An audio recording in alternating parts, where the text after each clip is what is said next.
வணக்கம். இது உங்கள் சுரேஷ் ஃபார்ம். நம்ம சேனலை சப்ஸ்கிரைப் பண்ண அனைவருக்கும் நன்றி. சப்ஸ்கிரைப் பண்ணாங்க அனைவரும் சப்ஸ்கிரைப் பண்ணுங்கள். அப்படியே அந்த பெல் பட்டன் வாங்க இன்றைக்குள்ளே வீடியோக்குள்ளே போகலாம். பார்த்திங்கன்னா நம்ம வீடியோ எடுக்கிறது ஒரு மணி நேரத்தில் எடுக்கிறோம். ஆடுகளுக்கு பூரா காலையில் நம்ம என்ன செஞ்சுன்னா கொஞ்சம் இப்போ மக்காச்சோளம் 3 நாளாக வைக்கல. அதுக்கப்புறம் பார்த்திங்கன்னா அரிசியை நல்லா ஊற வச்சு அதை கஞ்சியை காய்ச்சி அதுக்கப்புறம் பார்த்திங்கன்னா அது கூட தவிடு லிவர் டானிக் மிக்ஸ் பண்ணி கொடுப்போம். காலையில் மதியம் பார்த்திங்கன்னா இந்த மாதிரி அகத்திக்குள்ளே கட்டிடுவோம். மதியம் இந்த மாதிரி அகத்திக்குள்ளே கட்டிடுவோம். அப்படி பார்த்திங்கன்னா இது நம்ம காலையில் வச்சது எல்லாம் சுத்தமாக சாப்பிடுச்சு. நேற்று வச்சது அப்படியே கொட்டி விட்டுச்சு. நம்ம தண்ணி வச்சிடலாம். தண்ணியை நான் க்ளீன் பண்ணி வேறு மாற்றலாம். தண்ணி கலரே மாறிடுச்சு.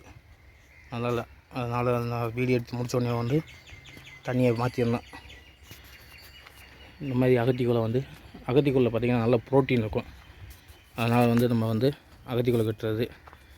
மக்காச்சோளம் காலியாகிறதுனால இந்த 3 நாளாக நம்ம மக்காச்சோளம் வைக்கிறது கிடையாது. காலையில் சொல்கிற மாதிரி அரிசியை ஊற வச்சு நம்ம அதை சோறு மாதிரி கஞ்சியாக காய்ச்சி அப்புறம் பார்த்திங்கன்னா என்ன சொல்கிறேன்னா அப்போ தவிடு இருந்தால் போட்டு வைக்கிறது. இந்த இதை கவுத்தி போட்டாச்சு. ஏன் கவுத்தி போட்டிருக்கோன்னா இந்த ஆடு பார்த்திங்களா, இந்த ஆடு என்ன செய்யுதுன்னா இதுக்குள்ளே போய் படுத்துக்கிட்டு நம்ம கவுத்தி வச்சோம்னா இதுக்குள்ளே படுத்துக்கிறது, இதுக்கு புழுக்க ஓட்டுறது. இந்த ஆடு சேட்டை பயங்கரமானது. அதான் என்ன செஞ்சால் இந்த தீவன தொட்டியை நம்ம கவுத்தி போட்டு இந்த மாதிரி இதில் வைக்கிறது. வெள்ளாடு வளர்க்குறது ரொம்ப கஷ்டம்தான். ஏன்னா வெள்ளாடு செம்பரி ஆடு மாதிரி இருக்காது. பார்த்திங்கன்னா சேட்டை ஓவராக பண்ணும். இந்த பார்த்திங்கன்னா இங்கே இருக்க கூரையை பூரா சாப்பிட்டுச்சு பாருங்க. இந்த கூரையை பூரா எக்கால் போட்டு சாப்பிட்டுச்சு.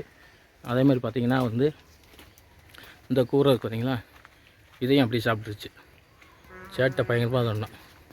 இந்த கிடா கூட ஒன்றும் செய்யாது, அமைதியாக இருந்துக்கிறோம். இந்த இது பார்த்திங்களா, இதையும் பயங்கரமாக சேட்டை ஒன்றோம்.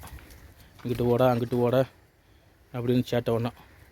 அப்புறம் பார்த்திங்கன்னா இப்போ நம்ம ஊரில் வளர்ப்பு குட்டி வச்சுருக்காரு. ஒரு 30 குட்டி இருக்குது. உங்களுக்கு வளர்ப்பு குட்டி தேவைன்னா ஸ்க்ரீனில் இந்த வீடியோவில் நம்பர் போடுறேன், வாங்கிக்கோங்க.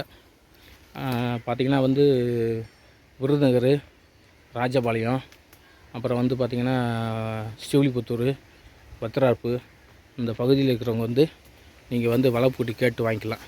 ஏன் இந்த பகுதி இதுனா நம்ம வத்திரா பக்கம், அதனால் டிரான்ஸ்போர்ட் உங்களுக்கு பக்கத்தில் இருக்கும்.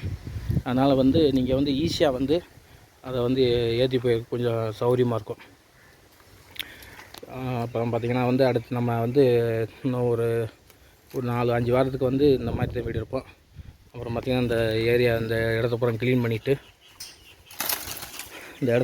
பண்ணிவிட்டு ஒரு செட்டு போட்டு அடுத்து நம்ம கொஞ்சம் முந்தின வீடியோ சொன்ன மாதிரி நம்ம அடுத்து கொஞ்சம் பெரிய லெவலில் பண்ணுற மாதிரி ஒரு ஐடியா இருக்குது. பெரிய லெவலில் பண்ணிவிட்டு செட்டுனா போடணும், இடம்னா க்ளீன் பண்ணிவிட்டு நம்ம இது பண்ணோம். அப்புறம் பார்த்திங்கன்னா நம்ம நெல் பூரா அறுத்துட்டாங்க. இப்போ உழுது ஓட்டுக்காங்க. உழுது ஓட்டி இதை என்ன செய்ய போகிறாங்கன்னா அடுத்து என்னன்னா சோளம் வைக்கிறாங்க. மாட்டுக்காண்டி சோளம் போட்டு மாட்டுக்கு சோள நாற்று போட போகிறாங்க. அப்புறம் வைக்கோல் நம்ம ஆட்டுக்கு செம்பரி ஆட்டுக்கு வாங்கினது. இது வெள்ளாடு திங்காது, செம்பரி ஆடு தான் வைக்கோல் திங்காது, வெள்ளாடு திங்காது. அப்புறம் பார்த்திங்கன்னா நெல் இன்னும் ஒரு மாதம் இல்லை 1.5 மாதத்தில் இதையும் விளைஞ்சா அடுத்துருவாங்க. உங்களுக்கு பிடிச்சிருந்தா லைக் பண்ணுங்கள், ஷேர் பண்ணுங்கள், சுரேஷ் ஃபார்ம் சேனலை சப்ஸ்கிரைப் பண்ணுங்கள். தேங்க்யூ, வணக்கம். இது உங்கள் சுரேஷ் ஃபார்ம்.